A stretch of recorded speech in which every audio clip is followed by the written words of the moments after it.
بسم اللہ الرحمن الرحیم الحمدللہ ثم الحمدللہ۔ اللہ تعالیٰ کے فضل و کرم سے نکاح آسان تحریک کا پیغام پورے ملک میں بلکہ پوری دنیا میں بڑے زور و شور سے جاری ہے۔ زور و شور سے اس لیے کہہ رہا ہوں کہ ضرورت بھی اس کی ایسی ہے کہ زور و شور سے ہی اس پیغام کو پہنچایا جائے، کیونکہ کروڑوں لوگ بغیر نکاح کے رہنے پہ مجبور ہیں، خصوصاً خواتین بہت زیادہ ہیں، کروڑوں لڑکیاں مردوں سے زیادہ ہیں۔ تو اس لیے جو ہے نا اس کو زور و شور سے پیغام پہنچانے کے لیے مختلف حضرات سے انٹرویوز لیے جا رہے ہیں اور نکاح آسان تحریک کی آواز کو زیادہ مؤثر بنانے کی کوشش کی جا رہی ہے۔ باقی اور بھی حضرات علماء کرام ہیں ماشاءاللہ، اللہ پاک نے ہر پھول کی الگ خوشبو بنائی ہے، اور آج ہمارے لیے بہت بڑے اعزاز کی بات ہے، خوشی کی بات ہے۔ ڈاکٹر مفتی خلیق الرحمان صاحب دامت برکاتہ العالیہ خود بھی عالم اور جید عالم ہیں اور عالم کے صاحبزادے ہیں، اور آج ان کے ساتھ نکاح آسان تحریک کے حوالے سے جو ہماری 4 باتیں ہیں اس میں سے ایک ایک بات پر انشاءاللہ استفادہ کریں گے، اور آپ سب کو انشاءاللہ ان کی قیمتی باتوں سے بہت ہی فائدہ ہوگا۔ اس لیے سب بڑی محبت سے، تھوڑی سی اگر لمبی بھی ہو جائے تو آپ ان باتوں کو خوشی سے سنیں گے، شوق سے سنیں گے، انشاءاللہ آپ کو پرمغز علمی گفتگو ملے گی۔ اللہ تعالیٰ آپ کو بہت جزائے خیر عطا فرمائے۔ السلام علیکم ورحمۃ اللہ وبرکاتہ۔ وعلیکم السلام ورحمۃ اللہ وبرکاتہ۔ مولانا ماشاءاللہ جی، بہت خوشی ہوئی، آپ نے اپنا قیمتی وقت ہمارے ادارے کے لیے، اس پیغام کے لیے دیا۔ اللہ پاک آپ کو بہت جزائے خیر عطا فرمائے۔ آمین آمین۔ تو ہماری نکاح آسان تحریک میں نا 4 باتیں ہیں۔ نمبر 1، بچوں کی شادیاں جلدی کرنا۔ نمبر 2، رسم و رواج سے پاک کرنا۔ نمبر 3، عمر کے ہر حصے میں شادی کے ساتھ رہنا، کوئی مرد عورت عمر کے کسی بھی حصے میں بغیر نکاح کے نہ رہے۔ چوتھی بات یہ ہے، چونکہ کروڑوں عورتیں مردوں سے زیادہ ہیں، سارے مرد ابھی نکاح کر لیں تو بھی کروڑوں عورتیں بچ جائیں گی، تو وہ بچی کچی عورتوں کو مردوں کو ہمت دلائی جائے کہ وہ ان کا سہارا بنے، اور ان بیچاری عورتوں کو بے یار و مددگار نہ چھوڑا جائے۔ تو ان چاروں موضوعات پر ایک ایک کر کے ہم بحث کرتے ہیں، اور آپ اپنی قیمتی قرآن و حدیث کی روشنی میں آپ نے حضرات اساتذہ کرام سے، اپنے والد گرامی رحمۃ اللہ علیہ سے جو استفادہ فرمایا، تو آپ ہم ابھی تھوڑی دیر پہلے جب بات کر رہے تھے تو ہم آپس میں یہی کہہ رہے تھے کہ بھئی ہم اس وقت بالکل دل کے درد کے ساتھ وہ جو کروڑوں خواتین بغیر نکاح کے رہ رہی ہیں ان کا درد، اور اللہ کی قسم پورے ملک سے، پوری دنیا سے جو خواتین مجھے فون کرتی ہیں، کوئی دن ایسا نہیں ہوتا 30 سال 35 سال 40 45 50 سال، ابھی چند منٹ پہلے 50 سال کے قریب خاتون کا فون آ رہا تھا۔ تو اب وہ ان کا درد اللہ کی قسم ہمارے جگر میں ہے، سارے جہاں کا درد ہمارے جگر میں ہے۔ آپ کی بھی ماشاءاللہ ہم نے سنتے رہتے ہیں، اللہ پاک نے آپ کو بھی درد عطا فرمایا ہے۔ اس درد کو دل میں رکھ کے سب سے پہلی بات، بچوں کی شادیاں جلدی کرنا کیوں ضروری ہے، کتنا ضروری ہے، اس پر کچھ ارشاد فرمائیں۔ بسم اللہ الرحمن الرحیم، والصلاة والسلام علی رسولہ الکریم وعلی آلہ وصحبہ اجمعین ومن تبعہم بإحسان الی یوم الدین، اما بعد۔ مولانا عادل صاحب اللہ تعالیٰ جزائے خیر عطا فرمائے۔ نکاح آسان تاریخ، جی جی الحمدللہ، کمال کی بات ہے۔ یعنی یہ تو کیا کہتے ہیں، ایک ایسے نازک موضوع کی طرف آپ گئے ہیں جہاں آسانی بھی نہیں ہے۔ معاشرے میں ہندو مت کی وجہ سے، سکھ مت کے اثرات کی وجہ سے معاشرہ نکاح ثانی ثالث رابع کو معیوب بھی سمجھتا ہے اور کفر کی حد تک معیوب سمجھتا ہے۔ ایسے میں آپ جیسے اہل علم حضرات کا میدان میں اترنا اور اس پہ کام کرنا، یہ بہت بڑی سعادت کی بات ہے۔ اللہ تعالیٰ یہ ہمت ہر عالم بعمل کو اور ہر بندے کو اور ہر مسلمان کو نصیب فرمائے، بڑی بات ہے۔ نکاح آسان تحریک، آپ کا سوال تھا کہ جلدی بچوں کی شادی کیوں کرنی چاہیے۔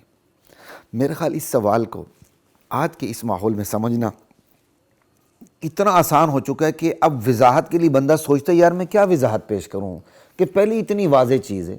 جیسے مجھے آپ کی اس سوال سے نبی علیہ السلام کی حدیث یاد آئی کہ ایک وقت آئے گا کہ جب عورتیں لابسات عاریات مائلات ممیلات، لباس میں ہوں گی بے لباس ہوں گی۔ صحابہ پریشان ہوتے تھے، لباس میں بھی بے لباس ہوں گی مطلب کیا؟ تو وضاحتیں فرماتے تھے۔ اب آپ دیکھیں کہ آپ سٹیج پر یا اپنی مجلس میں، اپنی محفل میں دوستوں کے سامنے یہ حدیث سنا ہے کہ عورت لباس میں بھی بے لباس ہوگی، تو ایک 5 سال کے بچے کو بھی سمجھنے میں کوئی دقت نہیں ہے کہ لباس میں بھی بے لباس ہوگی، سب کچھ اندر کا سب کچھ نظر آ رہا ہوتا ہے، ظاہر ہو رہا ہوتا ہے۔ اسی طرح یہ سوال کہ آج بچوں کے اپنے وقت میں مناسب عمر میں شادی کیوں جلدی ہونی چاہیے، کتنا واضح ہے۔ ایک ایسے معاشرے میں جہاں رسوم و رواج کی وجہ سے بچوں کی شادیاں، بلکہ شیخ معذرت کے ساتھ میں شادی کا لفظ استعمال ہی نہیں کرتا، میں اپنے کہتا ہوں اسلام میں شادی کا تصور ہی نہیں ہے۔ لوگ چونک جاتے ہیں، پھر میں کہتا ہوں اسلام میں نکاح کا تصور ہے بھائی۔ اب آپ ایک چھوٹی سی آپ کے سوال کا جواب دیتے ہوئے میں یہ کہتا ہوں، آپ جب شادی کا لفظ بولتے ہیں نا تو تمام رسوم و رواج ذہن میں آ جاتے ہیں، مایوں، مہندی، تیل، شیل، لٹرم پٹرم، پتہ نہیں عورتوں کو پتہ ہے، ہمیں تو پتہ بھی نہیں ہے۔ لیکن جب آپ نکاح کا لفظ بولتے ہیں تو نکاح کے لفظ میں اتنی برکت ہے کہ ایک رسم بھی ذہن میں نہیں آتی۔ سبحان اللہ۔ اور شادی کا لفظ بولیں تمام شیطانی رسومات ذہن میں آتی، اگر کوئی چیز نہیں آتی تو وہ نکاح کا بابرکت موقع ذہن میں نہیں آتا۔ وہ کہتے ہیں جی آج ہمارا نکاح ہے، شادی تو ہماری سال بعد ہونی ہے۔ ہمارے استاد محترم اس وقت پوری دنیا میں تبلیغی جماعت کے امیر حضرت مولانا نذر الرحمان صاحب دامت برکاتہ العالیہ، ان سے ہم پڑھتے تھے عربی کتابیں، تو عربی میں جب نکاح کا لفظ آتا اس کا ہمارا کوئی ساتھی ترجمے میں شادی کے ساتھ جب کرتا تو حضرت مولانا شدید غصے ہوتے تھے، اللہ اکبر۔ فرمایا کرتے تھے کہ یہ تو شادی تو خرافات کے مجموعے کا نام ہے، اسلام میں تو نکاح ہے۔ تو مولانا یہ تو مجھے تائید مل گئی، بالکل، کیونکہ جب میں شادی کی لفظ کی مخالفت کرتا ہوں نا، بعض ہمارے لکیر کے فقیر ساتھی کہتے ہیں فلاں فلاں عالم نے شادی کا لفظ استعمال کیا ہے، تو میں ایک مختصر سے جواب دیتا ہوں، جا کے ان سے پوچھ لو۔ بالکل بالکل، جس نے کیا ان سے پوچھ لو، آپ مجھ سے کیوں پوچھتے ہیں؟ تو میں نے کہا جی انہوں نے اپنے وقت میں صحیح مفہوم کے لیے استعمال کیا تھا، لیکن اصل لفظ نکاح ہے۔ اب شادی کا لفظ اتنا اس کا ہم نے ستیہ ناز کر دیا ہے، ہمیں استعمال نہیں کرنا چاہیے۔ لیکن آج آپ نے حضرت مولانا نذر الرحمان صاحب، اللہ تعالیٰ ان کی عمر میں صحت میں سلامتی نصیب فرمائے، ایمان میں سلامتی نصیب فرمائے، آپ نے ان کے حوالے سے بات کی تو مجھے تقویت مل گئی، تائید مل گئی۔ بہت اکابر کی بڑوں کی تائید مل جائے تو بڑا مزہ آتا ہے، لطف آتا ہے۔ دیکھیں جی کہ وہی سوال آپ کا ہے کہ شادی جب پہلے ہی رسومات کی بھرمار ہے، ایک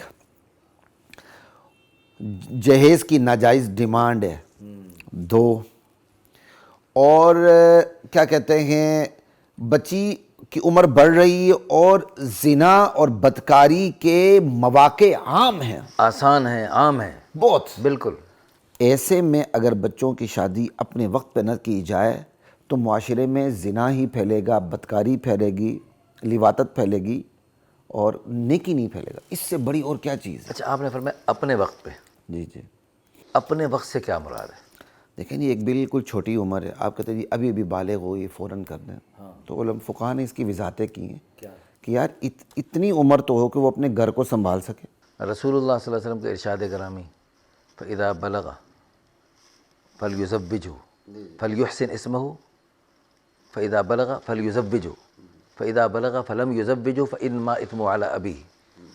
بلوغت کے فوراً بعد شادی اور 14 سال کی دعا زہرا، وہ جو کراچی سے چھلانگ مار کے لاہور آتی ہے، اس واقعے سے اگرچہ اس کی بے وقوفی کی حرکت ہے، اس سے بھی ہمیں کوئی سبق حاصل کرنا چاہیے۔ بھی کرنا چاہیے، کیوں نہیں کرنا چاہیے؟ 15 سال کی لڑکی اپنے اس کے ساتھ مل کے باپ کو قتل کر رہی ہے، تو اس سے ہمیں کوئی سبق حاصل کرنا چاہیے۔ کرنا چاہیے۔ اب بس مطلب اگر آپ اس حدیث کی شرح میں شادی جائیں کا تو شدید تقاضا ہو، جی جی، جس عمر میں شادی کا شدید تقاضا ہو، ہاں وہ ایک الگ بات ہے۔ شادی کا لفظ غلطی سے آگے ہاں جی، نکاح، نکاح کا شدید تقاضا ہو، جی جی اور ایک اللہ پاک نے ایک ضرورت پیدا فرمائی ہے۔ جی جی، بے شک۔ یہ تو اللہ پاک کو چاہیے تھا نعوذ باللہ کہ تھوڑا سا میچور ہونے کے بعد یہ نہیں، ضرورت پیدا میچور ہونے کا لفظ میں اس معنی میں استعمال نہیں کر رہا ہوں کہ جو آج کل کے لوگ استعمال کر رہے ہیں کہ وہ 30 سال 25 سال تک بھی وہ میچورنس نہیں آتی، ٹھیک ہے نا، وہ بندہ میچور نہیں پھر ہوتا۔ ایسی ہو جاتی ہیں کہ ایک میرے پاس خاتون آئی اپنی بیٹی کو لے کر 30 سالہ، وہ میچور کچھ زیادہ ہی ہو گئی تھی، ماں کی جرت نہیں تھی کہ بیٹی کے ہوتے ہوئے میرے سے بات کر سکے، وہ اتنی خطرناک حد تک میچور ہو گئی۔ آج کی تعلیم کا تحفہ ہے، اچھا، یہ آج کی تعلیم کا تحفہ ہے کہ ماں باپ اپنے بچوں کے سامنے جرت نہیں کرتے۔ یہ تو مدارس کا تحفہ ہے کہ بڑے سے بڑا شیخ الحدیث بھی بن جائے تو باپ کے سامنے جھک کے رکھتا ہے، وہ جھک کے رہتا ہے، وقف جناح میں کیا کہتے ہیں، کیا ہے، رب ارحمہما کما ربیانی صغیرہ وقل رب ارحمہما کما ربیانی صغیرہ، اور ولا تنہرهما واخفض لهما جناح الذل من الرحمة وقل رب ارحمهما كما ربياني صغيرا. یہ تو مدارس کا تحفہ ہے. آج کے لوگ کیا جانتے ہیں.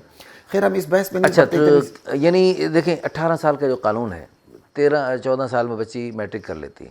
اس کے بعد جب وہ جاتی ہے کالج کی دنیا میں اور یونیورسٹیوں کی دنیا میں اور پھر ڈگریوں کی دوڑ ہے, ایک مقابلہ ہے, اور اس میں پھر ایسے آگے بڑھتے ہیں, بڑھتے ہی چلے جاتے ہیں. تو اس میں 18 سال, چلو 18 سال کا قانون بننے کے بعد ہوتا ہے نا کہ 18 سال کے بعد پابندی ہوتی ہے 18 سال فوراً کرو, وہ تو ہے نہیں. اس کے بعد پھر کھلی چھٹی ہے, پھر وہ ایک رنگ برنگی چیزیں دیکھنے کا اور آگے بڑھنے کا اس میں ایسے چسکا لگ جاتا ہے. تو پھر انہیں شادی کا ہوش آتا ہے جب وہ گرل فرینڈ بننے کی عمر سے نکل جاتے ہیں, تو اب چلو اب شادی کو دیکھیں. تو مولانا میں اسی سوال کی طرف آ رہا ہوں کہ جو آپ نے حدیث سنائی اسی کی تشریح ہم صحابہ میں دیکھ لیتے ہیں. صحابہ یہ تو نہیں سمجھتے تھے نا کہ بیٹی 9 سال میں بالغ ہوئی ہے, جیسے بالغ ہوئی اب نکاح لیٹ ہو رہا ہے تو گناہ کبیرہ شروع ہو گیا. ایسا تو نہیں ہے نا. یہ تو ہے تعجیل کے لیے, محاورہ ہے نا تعجیل, جتنا جلدی ہو مناسب ہے.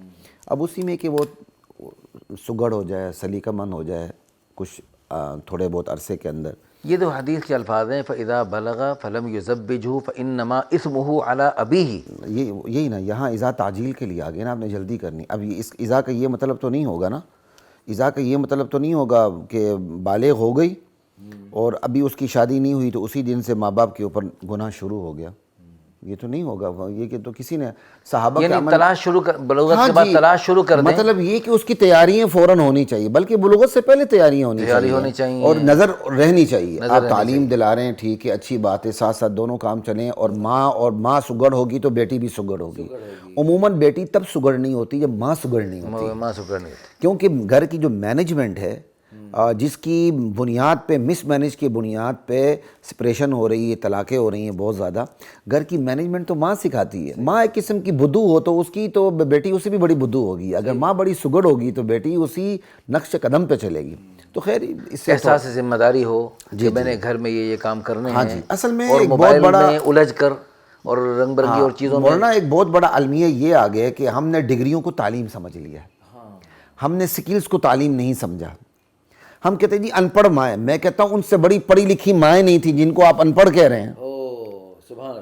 یعنی گھر کے ہر کام کو سنبھالنا ان کو آتا تھا. اور آج جن لڑکیوں کو ہم پڑھا لکھا کہہ رہے ہیں انہیں بٹن لگانا نہیں آتا, گھر کے ہر کام, انہیں سوئی کے اندر دھاگا وہ ڈالنا نہیں گھر آتا. کے ہر کام کو سنبھالنا, ہر رشتے کا احترام, جی یہ ان کو آتا تھا. اور اللہ کی قسم وہ اعلیٰ تعلیم و تربیت ہے جو یعنی اس کو گھر کا نظام چلانے میں اور گھر, یعنی اسلام کا اگر گھرداری کا مزاج دیکھنا ہو تو ہماری ماؤں میں نظر آتا ہے. سبحان اللہ. آج کچھ عرصہ پہلے کی ماؤں میں نظر آتا ہے. جی. اور کیا کہتے ہیں, اگر آج کے ماحول کے اثرات دیکھنا ہو تو جو آج کی نئی جنریشن سامنے آ رہی اس میں نظر آ رہا ہے.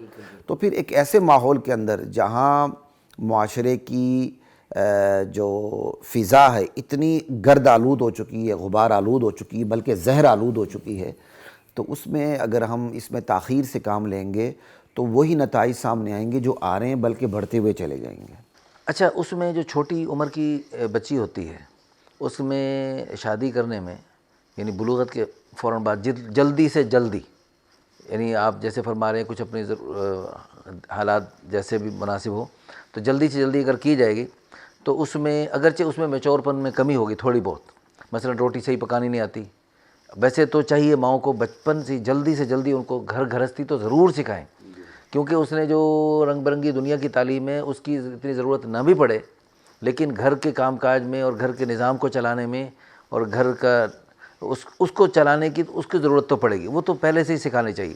لیکن اگر خدا نخواستہ اس میں کچھ کمی رہ گئی تو اگلے گھر میں اس کی کمی کی تلافی ہو جائے گی. ساس تھوڑا سا اس کو کان کھینچ کے پیار سے اس کو پکانا سینہ پرونا سکھا دے گی. کان کھینچ کے اور پیار سے کان کے پیر سے بھی تو کان کھینچا جا سکتا ہے. ٹھیک ہے, وہ پیار سے کان کھینچنا ٹھیک ہے. اچھا جی. اچھا, اور دوسری بات یہ ہے کہ لیکن اگر خدا نخواستہ تاخیر ہو گئی اور تاخیر کی وجہ سے پیار سے کان کھینچنا صرف میاں ہی کر سکتا ہے, باقی جو کان کھینچیں گے نا. ہاں صحیح بات. اچھا جی, کوئی بات نہیں. اچھا, تاخیر ہونے کی وجہ سے یعنی اس میں تو صرف روٹی پکانے میں ذرا سستی ہو گئی تو اس کو روٹی حضرت عائشہ رضی اللہ عنہ بھی ان کے بارے میں بھی آتا ہے نا کہ آٹا گوندھ کے چھوڑ دیتی تھیں، وہ بکری آ کے کھا جاتی تھی، اس قسم کی یہ وہ جو ہمارے میچور پن میں وہ اس قسم کی تھوڑی بہت نعوذ باللہ اللہ مجھے معاف فرمائے اس قسم کی بچپنا تھا نا، تو بچپنے میں ہر چیز لیکن اس اس کے قسم کا لیے دونوں طرف تربیت کی ضرورت ہے۔ ہاں اس قسم کے بچپنے کے لیکن وہ جو چھوٹی عمر کی ہوتی ہے نا وہ ایڈجسٹ ہو جاتی ہے، اگلے ماحول میں ایڈجسٹ ہو اس جاتی کے ہے، اندر ایڈجسٹمنٹ کی وہ صلاحیت مادہ ہوتا ہے، ہوتی صلاحیت ہوتی ہے۔ لیکن اگر تھوڑی سی بڑی عمر کی ہو جائے وہ ایڈجسٹ نہیں ہو سکتی، جس کی وجہ سے طلاقوں کی، آپ ہائی کورٹ میں ہوتے ہیں تو آپ تو روزانہ اس قسم کے تماشے دیکھتے رہتے ہیں جو صورتحال اس چل وقت رہی۔ طلاق اور خلع کی ریشو اور کینسلیشن کی ریشو اتنی زیادہ ہے، خطرناک حد تک زیادہ ہے۔ ٹی وی میں میرے پروگرام ہوتے رہتے ہیں، اللہ ریاکاری سے محفوظ فرمائے، تو مجھے اس وقت بڑی خوشی ہوئی جب وکلاء ایک دو وہ خلع کی ریشو کے بارے میں انہوں نے کہا 80 سے 90% جو خلع کے کیس عورتوں کی طرف سے دائر ہوتے ہیں وہ فیک ہوتے ہیں، جھوٹے ہوتے ہیں۔ یہ خاتون وکیل کہہ رہی، یہ خاتون۔ مجھے اتنی خوشی ہوئی، میں نے اینکر کو کہا، میں نے ان کو کہا، میں کہا جی آج مجھے بولنے کی ضرورت نہیں ہے، میری بہنیں بولیں، یہ بہت کمال کا بول رہی ہیں۔ اس وقت ہماری ماؤں بہنوں کے ساتھ کو بھی احساس ہو رہا ہے کہ حقوق کے نام پر ہمارے ساتھ جو زیادتی آج کا یہ جو بدماش لبرل اور سیکولر طبقہ کر رہا ہے صرف حقوق کے نام پہ، اور جو ہمیں بے لباس کر رہا ہے اور ہمیں گھر سے بے گھر کر رہا ہے، ہمیں اپنا گھر کا کیا کہتے ہیں بنانے کی بجائے ہمیں ملازمتوں پر مجبور کر رہا ہے باہر، یہی ہمارا اصل دشمن طبقہ ہے۔ یہ ہماری ماؤں بہنوں کو احساس شروع ہو چکا ہے، اللہ کرے انہیں زیادہ اچھی اچھا طرح اس احساس خاتون نے جب بولا تو آپ کو خوشی ہوئی جی جی کہ یہ یعنی اس خاتون ہوتے ہوئے، کیونکہ معذرت کے ساتھ خاتون میں نا فیمینزم، اچھا اور عورت خاتون پنا زیادہ ہوتا ہے۔ اچھا اور خاتون بھی کوئی گھریلو قسم کی نہیں، پڑھی لکھی اور وکیل ہے، وکیل ہیں، اور وہ کہہ رہی کہ 80 سے 90% جو عورتوں کی طرف سے خلع کے کیس کورٹ میں دائر ہو رہے ہیں کورٹ کے اندر وہ فیک ہیں۔ اچھا یہ جو خلع ہوتا ہے، خلع کی بات آئی تو یہ خلع ہوتا ہے تو اس کے بارے میں فقہاء اور علماء کیا فرماتے ہیں؟ یہ جو خلع دائر ہوتا ہے اور وہ جج صاحب خلع کر دیتے ہیں، اور دیکھیں پہلی بات تو یہ کہ یہ جو خلع تو اسلام میں ہے لیکن اس کی گراؤنڈز کو دیکھنا پڑتا ہے، ٹھیک ہے نا جی۔ لیکن ہمارے ہاں یا دنیا کا شاید عجیب ملک ہے جہاں صرف ایک ہی پارٹی کو دیکھ کر خلع کا فیصلہ کر دیا جاتا ہے، اور خلع بھی نہیں ہوتا، شیخ خلع کے نام پہ تنسیخ کا کام ہو رہا ہے، خلع نہیں ہو رہا۔ خلع نام خلع ہے، عنوان خلع ہے، ہوتا تنسیخ ہے، عدالت کینسل کر دیتی ہے، شادی کو ایکسپائر کر دیتی ہے، ختم کر دیتی ہے، اس میں اگر میاں پیش نہ ہو پھر بھی ایک طرفہ فیصلہ ہو جاتا ہے۔ یہ بالکل غلط ہے، خلاف اسلام ہے، اور تعجب کی بات اس وہ میں اس کے یہ ہے، نکاح میں ہی رہتی، کون سی شرن تو اسی کی نکاح میں ہے، جب تک وہ رضامندی نہ کرے ہائی کورٹ کے فیصلے کے اوپر، کورٹ کے فیصلے کے اوپر، اور وہ طلاق کے باقاعدہ الفاظ نہ کہے تو وہ طلاق نہیں ہوتی، اور وہ حرام کاری کے گناہ میں جب تک وہ رضامندی کا اظہار نہ کرے، اس فیصلے پر آ کر سائن وغیرہ نہ کرے، اور عبارات کو پھر دیکھنا پڑتا ہے۔ انا للہ و انا الیہ راجعون۔ بہت ہی بڑے افسوس کی بات ہے، آج کل بہت ساری خواتین اس طرف جا رہی ہیں اور اس میں بہت احتیاط کرنی چاہیے، اللہ سے ڈرنا۔ چھوٹی سی زندگی ہے، ابھی فوت ہو جانا ہے ہم سب نے، تو اس لیے اس کو اللہ کی رضا کے مطابق گزارنا چاہیے۔ خدا نخواستہ حرام کاری کا گناہ ہو گیا تو پھر بہت ہی دنیا آخرت کی بربادی سامنے آ سکتی۔ میں تو اپنے وکلاء برادری سے بھی کہتا ہوں یار محض فیسوں کے لیے خلع کے کیس نہ لیا کریں۔ ہاں جس کا کیس بالکل میرٹ پہ اترتا ہے تو پھر اس سلسلے میں علماء سے مشورہ ضرور کریں کہ اس کیس کو کیسے لے کے چلنا ہے۔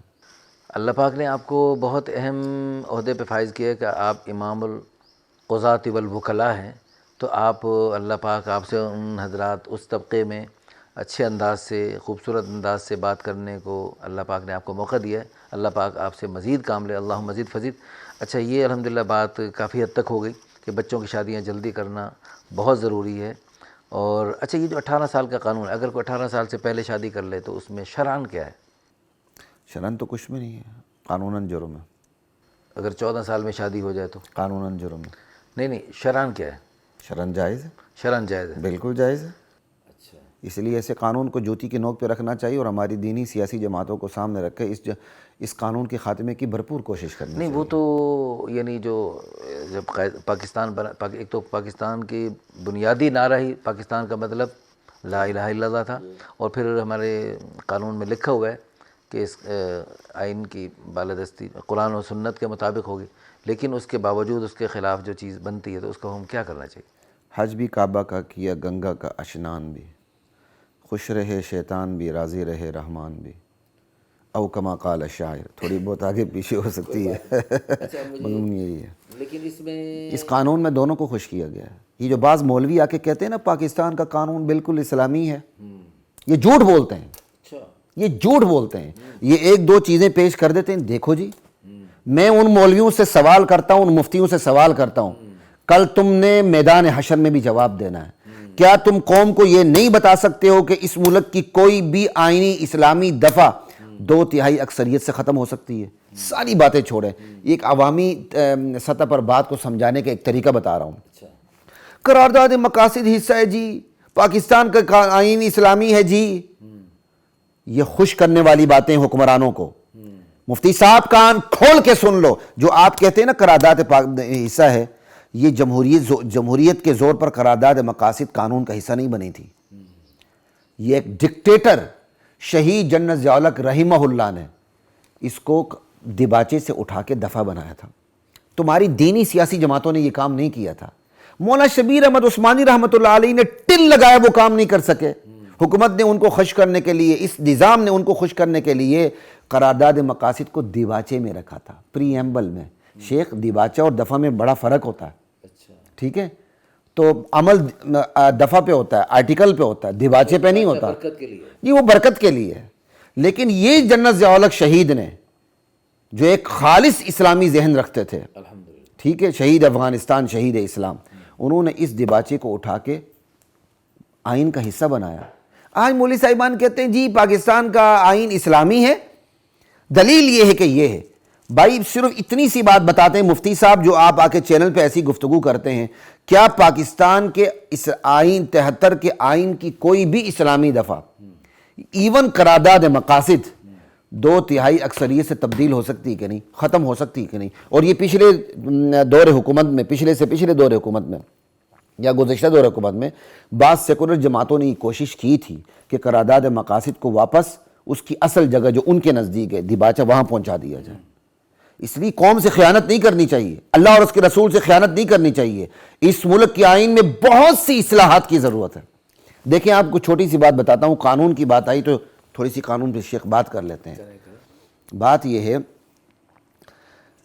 قرارداد مقاصد خدا کی حاکمیت کا نام ہے۔ اب خدا کی حاکمیت کے بارے میں یہ سوال ہو سکتا ہے کہ خدا کی حاکمیت والی دفعہ کو، آرٹیکل کو، آئین کی دیگر دفعات پر فوقیت حاصل ہے کہ نہیں؟ یہ سوال پیدا ہو سکتا ہے؟ نہیں ہو سکتا۔ کیوں؟ یہ طے شدہ بات ہے کہ جس دفعہ میں خدا کی حاکمیت کی بات ہے وہ سب پہ بھاری ہوگی، لیکن ایسا نہیں ہے، ایسا نہیں ہے۔ جیسا نسیم حسن شاہ، اللہ پتہ نہیں کیا معاملہ کرتے ہیں ان کے ساتھ، وہ پہنچ چکے ہیں اپنی قبر میں، ان کی سربراہی میں غالباً 3 رکنی بینچ بیٹھا تھا جس نے یہ فیصلہ کیا، یہ کیوری پیدا کی، کیا اس دفعہ کو، قرارداد مقاصد والے آرٹیکل کو دیگر دفعات پر فوقیت حاصل ہے کہ نہیں؟ کہا نہیں ہے، برابر ہے۔ یہ پتہ ہونا چاہیے۔ اگر مفتی صاحب کو، مولوی صاحب کو ان چیزوں کا پتہ نہیں ہے نا، تو خدا کے لیے، حکمرانوں کو خوش کرنے کے لیے نہ کریں۔ اللہ تعالیٰ نے سوال کرنا ہے۔